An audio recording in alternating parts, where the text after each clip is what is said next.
오늘 마가복음 16장 1절에서 8절 말씀을 가지고 그가 살아나셨다라는 그런 제목으로 함께 은혜를 나누겠습니다. 우리가 한번 인사 교환을 해보죠. 전후 좌우에 계신 분들에게 예수님이 부활하셨습니다. 자, 또 다르게 인사를 교환하죠. 예수님의 부활을 기뻐합니다.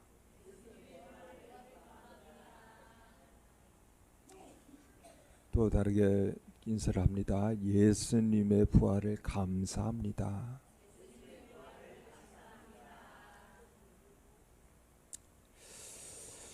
우리 주 예수 그리스도가 이 땅 가운데 살아계시는 동안에 자신의 죽으심과 우리 다시 사신 부활에 대해서 여러 번 제자들에게 이야기하였습니다. 마가복음 우리가 묵상했던 마가복음에서도 그렇게 확인해 볼 수 있죠. 마가복음 8장 31절에 인자가 많은 고난을 받고 장로들과 대제사장들과 서기관들에게 버림받아 죽임을 당하고 사흘 만에 살아나야 할 것을 비로소 그들에게 가르치시니.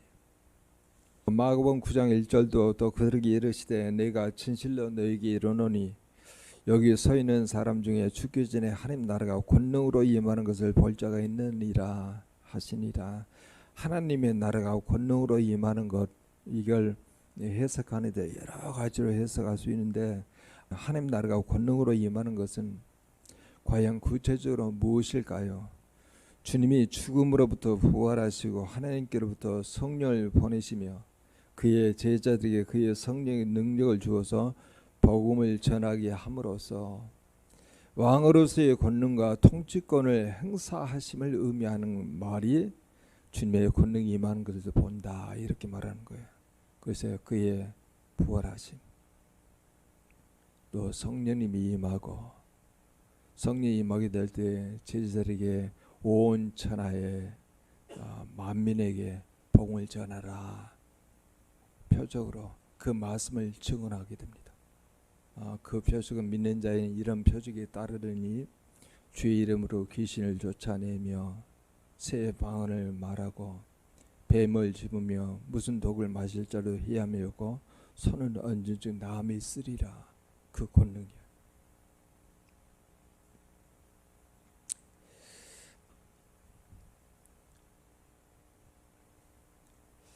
마가복음 9장 31절에도 이는 제자를 가르치시며 또 인자가 사람들의 손에 넘겨져 죽임을 당하고 죽은 뒤 3일 만에 살아나리라는 것을 말씀하셨기 때문이더라.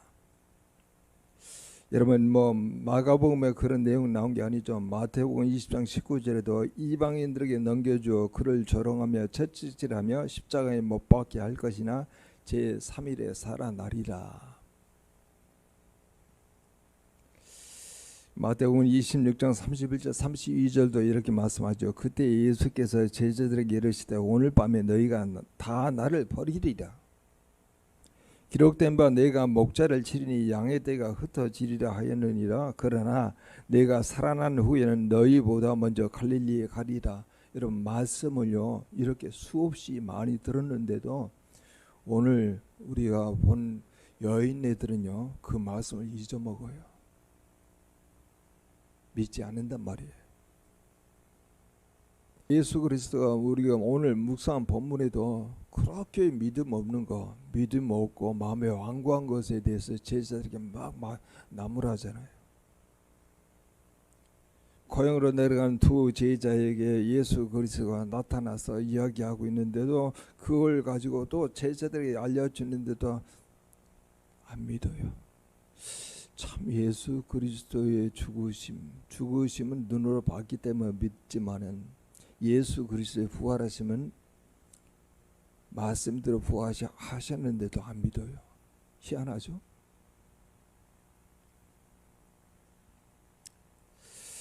예수님께서 성금요일날 오전 9시에 십자가에 달리십니다. 우리 12시에 갑자기 어둠이 온 세상에 덮습니다. 온 세상에 정오에 성금요일날 정오에 온 세상을 어둠이 덮고 오후 3시가 되니까 예수님께서 숨을 멈추시고 숨을 더 이상 쉬지 못하게 될 때 성전에 있는 휘장, 두께가 18cm나 되는 휘장이 위에서부터 아래로까지 찢어져서 둘로 나뉘어집니다. 이 광경을 보고 있었던 백부장이 성경에 기록된 그 내용들을 보면서 그 예수님께서 숨을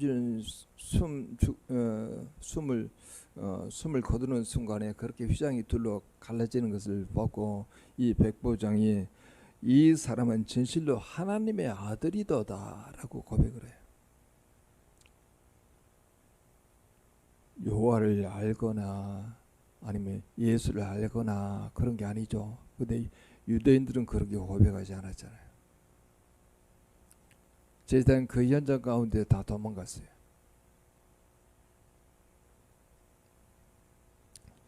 멀리서 바라보는 여자들도 있었죠. 그 중에 막달라 마리아이고 작은 야고보의 어머니 그리고 요새의 어머니가 있었고 그리고 살로메가 있었어요.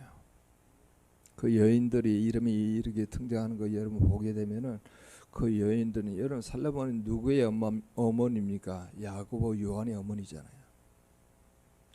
작은 야고보는 예수님 12제자 중에 한 사람이에요. 그리고 요새는 히브리어로 말하면 요셉이고 헬라어로 말하면 요새예요. 그리고 막달라 마리아는 이거 예수를 사랑하는 마음이 너무나 지극해요. 일곱 귀신을 예수 그리가 쫓아내 가지고 완전히 치유를 시켜줬잖아요.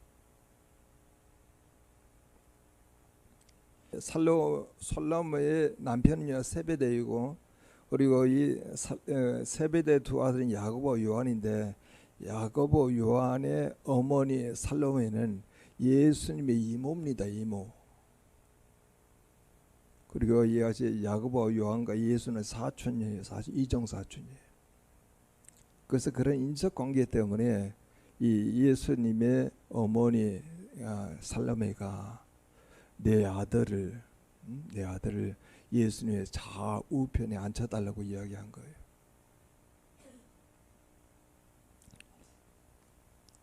마태복음 20장 20에서 21절에 보면은 정확히 기록이 되어 있죠. 그때 세베대의 아들의 어머니가 그 아들을 데리고 예수께 와서 절하여 무엇을 구하니 예수께서 이르시되 무엇을 원하느냐 이르되 나의 두 아들을 주의 나라에서 하나는 주의 우편에 하나는 주의 좌편에 함께 명하소서 이렇게 요구를 하였습니다. 안식일의 시작은 금요일 저녁 6시부터 시작이에요.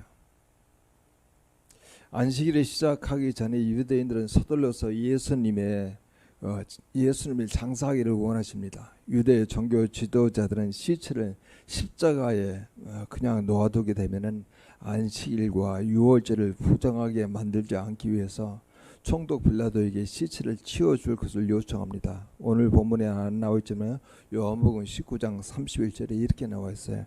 이 날의 준비일이다. 유대인들은 그 안식일이 큰 날이므로 그 안식일에 시체를 십자가에 두지 아니하려 하여 빌라도에게 그들의 다리를 꺾고 시체를 치워달라 하니 그때 아리마다 요셉이 여러분 등장합니다. 아리마다 요셉은 사내들인 공회원이에요. 그리고 하나님의 나라를 기다리는 자입니다.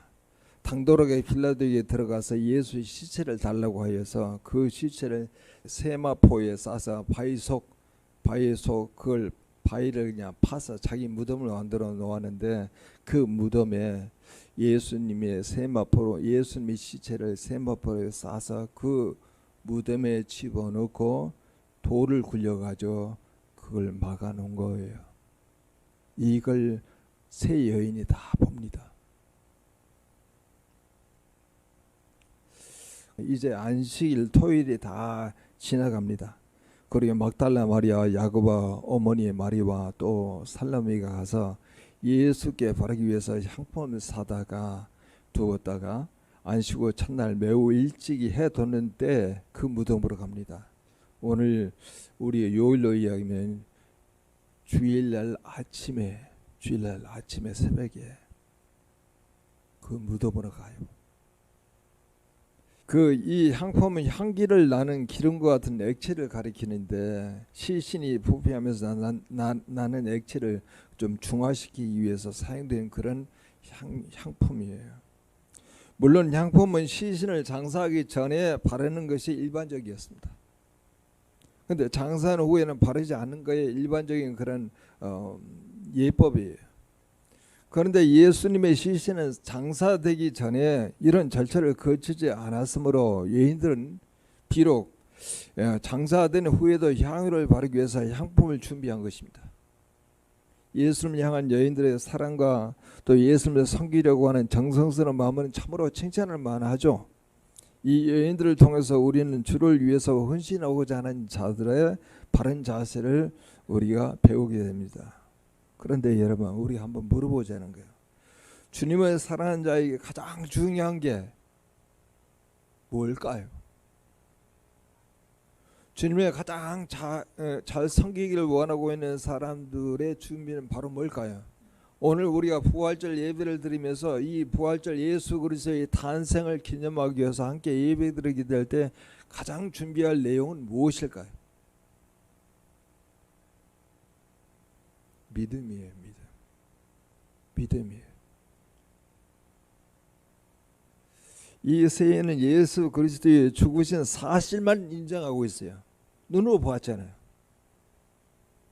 사실만 믿고 있어요. 예수 그리스도의 다시 사심에 대한 믿음이 없었습니다. 사랑하는 전임 가족 여러분, 오늘 부활절 예배를 드린 전임 가족 여러분, 예수 그리스도의 십자가에 죽으신가 다시 사심을 여러분 믿습니까? 믿습니까? 이 여인들은 예수 그리스도의 십자가에 죽으심의 역사적 현장 가운데 있었던 증거자들입니다.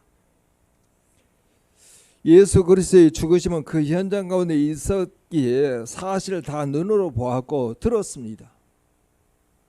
그런데 예수 그리스도의 다시 사심에 대해서는 믿지 못했어요. 예수 그리스도의 십자가의 죽으심만 믿고 다시 사심에 대해 믿지 못하면 어떤 현상이 일어날까요? 아니, 나는 예수 그리스도의 죽으심을 믿을 수 있지만 예수 그리스도의 다시 사심은 내가 믿지 못하겠다 그러면은 어떤 현상이 일어날까요? 이 여인들은 예수 그리스도의 죽으심, 휘장이 갈라지는 것, 어둠이 임하였던 것, 이 백부장의 고백 다 들었잖아요. 시신이 아리마다 요셉의 그 무덤 속에 세마포로 쌓여서 안치된 것을 다 보았잖아요. 예수님이 어디 있는가 다 보았잖아요. 근데 예수님께서 이와 같이 말씀하신 대로 내가 죽었다가 3일 만에 다시 살아나리라 하는 그 내용은요, 안 믿는다는 거예요. 도대체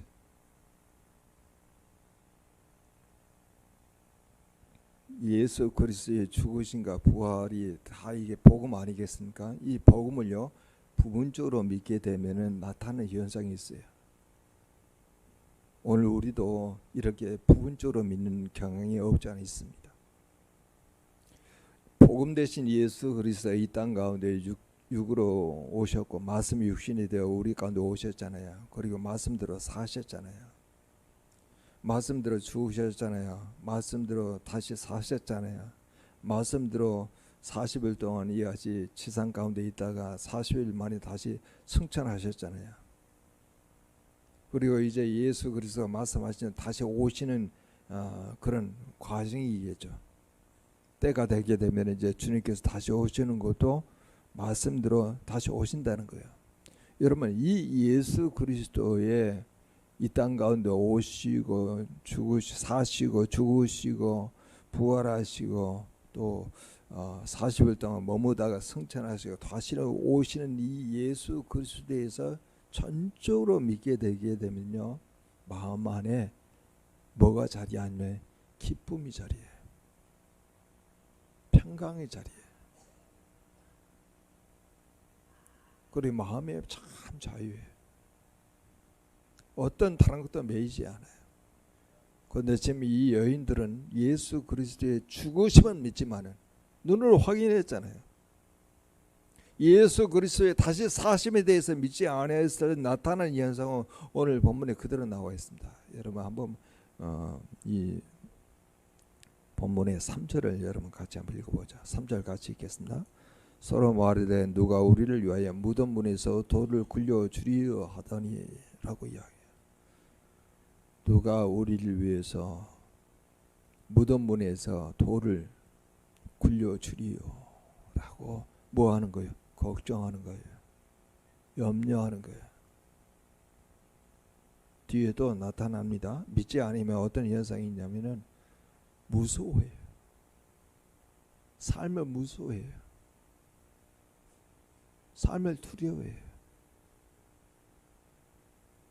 그래서 소비 성경에서 두려워하지 말라. 내가 너와 함께함이니라. 놀라지 말라.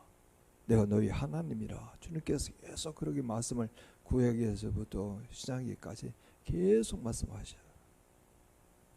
두려움이라고 하는 것, 무서움이라고 하는 것, 걱정과 염려라고 하는 것은 예수 그리스도의 죽으심과 그분의 부활하심을 온전히 믿지 아니하면 나타나는 현상이에요. 이 여인은 지금 어떻게 생각합니까? 그 무덤, 돌 무덤을 바위로 된 무덤을 파가지고 아리마대 요셉이 세마포로 싼 예수님의 시신을 넣고 그걸 굴려서 그걸 막아놨잖아요. 굴려서 막아놨다고 하는 것은 돌이 원형으로 되어 있다는 거예요. 굴르면 잘 굴러갈 수 있는 건데 그 돌의 크기가 어마어마해요. 상상할 수 없는 크기야. 그래서 여인 3명이 그걸 굴릴 수가 없는 겁니다. 장정 몇 명이 달라붙어가지고 겨우 낑낑 돼가지고 굴려서 그 문을 막아놨기 때문에 이 여인들의 생각이에 우리 주님께서 부활할 생각은 전혀 갖지 않고 3일 만에 부활한다 그러면 날짜라고 보면은요 주일날 아침이잖아요. 부활하는 거잖아요. 주일 아침에 그 부활한다고 하는 그 이야기를 듣고도 한 번 들은 게 아니죠. 수없이 들음에도 불구하고 그걸 믿지 아니하고 생각하기를 우리를 위해서 그 무덤 문을 누가 굴려줄까 염려하잖아요. 걱정하잖아요. 우리의 삶의 현실 가운데 우리가 온전한 믿음을 갖고 있지 아니하면은 온전히 믿지 못하는 부분만큼 뭐가 우리에게 차고 들어와요? 걱정, 근심, 두려움, 무서움이 들어와요.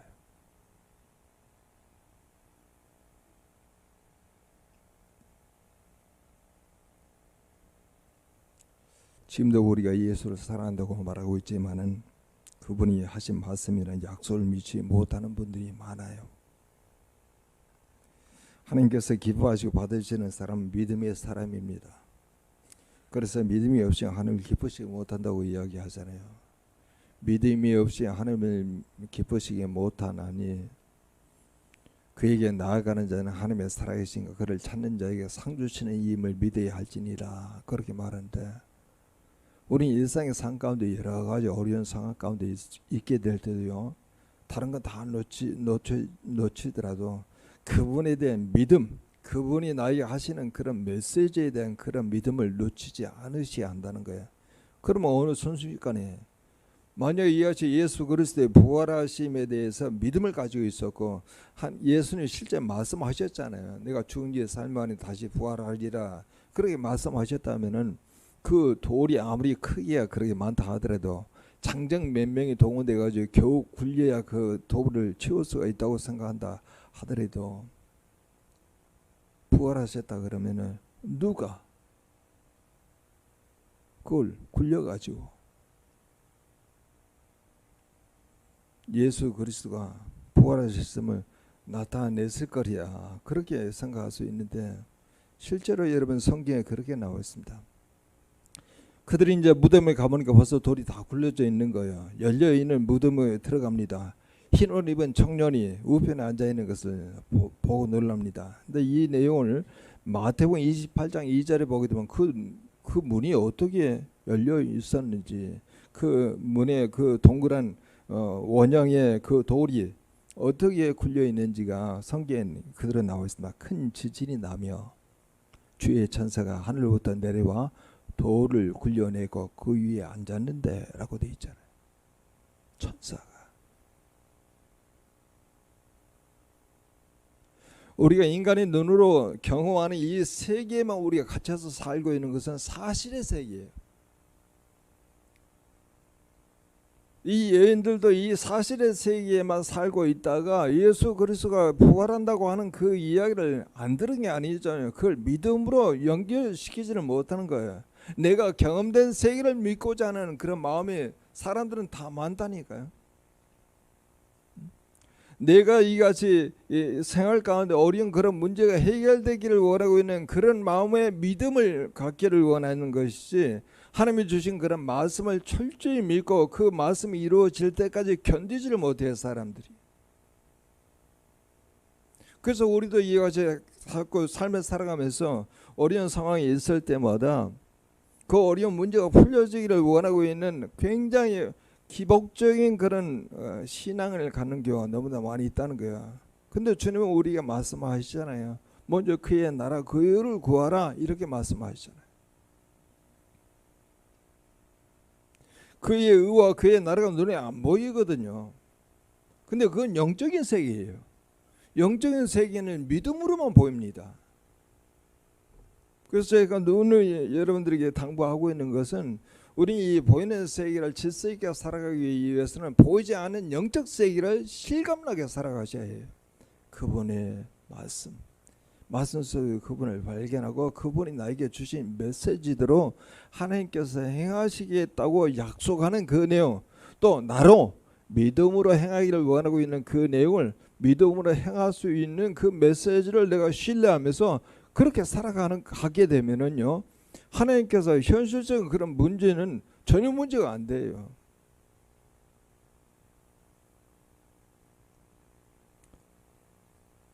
오늘 본문에 청년이 이르되 놀라지 말라, 6절 7절 한번 같이 한번 읽어보자. 가시겠습니다. 청년이 이르되 놀라지 말라, 너희가 십자가에 못 박으신 나사렛 예수를 찾는구나. 그가 살아나셨고 여기 계시지 아니하리라. 보라, 그가 두었던 것이니라. 청년, 이 천사예요. 청년의 모습을 보이던 것이죠. 그가 살아나셨다. 여기 계시지 않는다. 그가 두었던 곳을 한번 보라. 없잖아요. 벌써 그 자리를 떠나셨잖아요. 그리고 뭐라고 이야기합니까?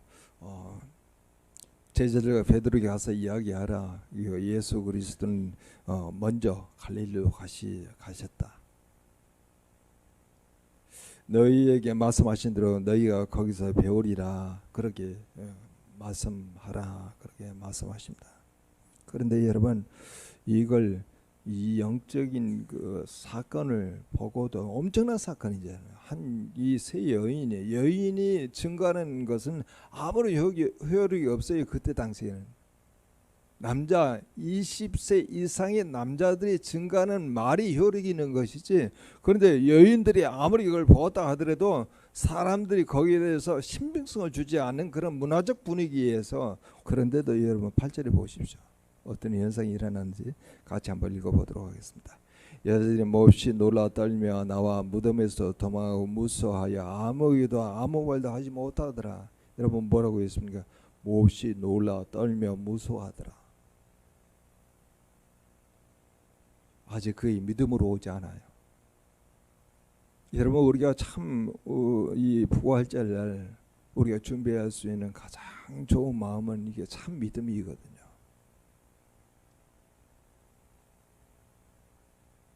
예수 그리스도 막달라 마리에게 나오시고, 그 이후에 또 이같이 두 제자에게 나타나시고 또 11 제자에게 나타나시면서 이야기하는 그 내용이, 어떻게 믿음이 이렇게 없느냐, 마음이 완고한 자예요, 완악한 자예요 라고 이야기해요.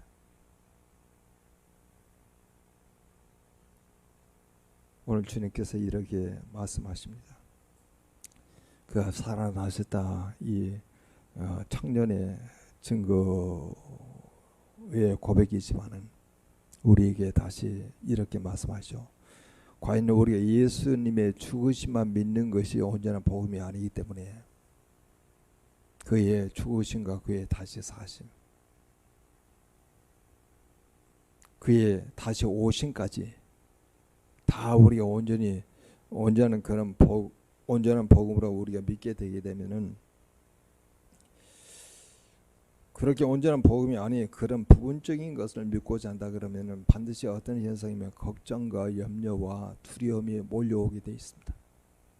그래서 우리는 말씀대로 예수님의 죽으심과 그리고 다시 사심을 온전히 믿어서 우리는 걱정, 염려, 근심, 두려움으로 사로잡혀 살아가는 존재가 아니고 오히려 항상 기뻐하고 그리고 범사에 감사하는 우리가 되도록 주님께서 우리에게 오늘 메시지를 허락한 것이죠. 그래서 우리가 함께 기도합니다. 이제 온전한 복음 대신 예수 그리스도 그 이 땅 가운데 오심, 사심, 죽으심 그리고 부활하심 40일 동안 머무다가 승천하시고 다시 오시는 그 예수 그리스도의 복음을 온전히 믿게 돼요. 우리는 이어지 부분적으로 믿었던 그런 걱정, 근심, 염려, 두려움은 다 사라지게 하여 주시고 우리 안에는 그분을 온전히 믿어 정말 감사와 기쁨이 충만한 우리 공동체가 되게 해달라고 다 같이 통성으로 기도합니다.